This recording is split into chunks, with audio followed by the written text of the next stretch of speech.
মধ্যপ্রাচ্যে আবারও বাড়ছে যুদ্ধের গন্ধ। যুক্তরাষ্ট্র ও ইরানের মধ্যে দীর্ঘদিনের উত্তেজনা যেন নতুন করে বিস্ফোরণের পথে। সাম্প্রতিক সামরিক ইঙ্গিতের জবাবে তেহরান স্পষ্ট করে জানিয়ে দিয়েছে, তাদের ওপর হামলা হলে পাল্টা আঘাত আসবে সরাসরি মার্কিন সামরিক উপস্থিতির ওপর। ইরানের পক্ষ থেকে জাতিসংঘে কূটনৈতিক বার্তা পাঠানো হয়েছে। সেখানে বলা হয়েছে, তারা যুদ্ধ চায় না, কিন্তু কোনো আগ্রাসন হলে জবাব হবে কঠোর, সংগঠিত এবং সিদ্ধান্তমূলক। এমনকি সম্ভাব্য লক্ষ্যবস্তুর একটি তালিকাও জাতিসংঘ মহাসচিবের কাছে তুলে দেওয়া হয়েছে বলেই কূটনৈতিক সূত্রে জানা গেছে। এই বার্তা আন্তর্জাতিক অঙ্গনে বেশ আলোড়ন সৃষ্টি করেছে।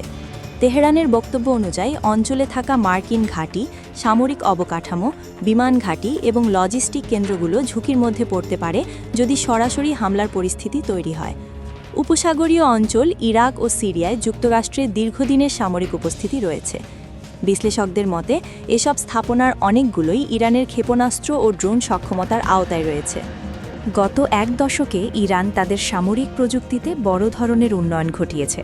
স্বল্প ও মধ্যম পাল্লার ব্যালিস্টিক ক্ষেপণাস্ত্র, ক্রুজ মিসাইল এবং দূরপাল্লার ড্রোন সব ক্ষেত্রেই সক্ষমতা বাড়িয়েছে তারা। বিশেষজ্ঞদের মতে নির্ভুলতা ও আঘাতের শক্তিতেও উল্লেখযোগ্য অগ্রগতি হয়েছে।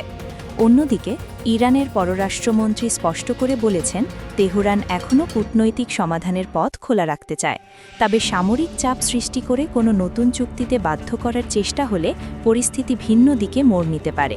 আন্তর্জাতিক গণমাধ্যমেও আলোচনা চলছে, ওয়াশিংটন কি সত্যিই সামরিক বিকল্প বিবেচনায় রাখছে?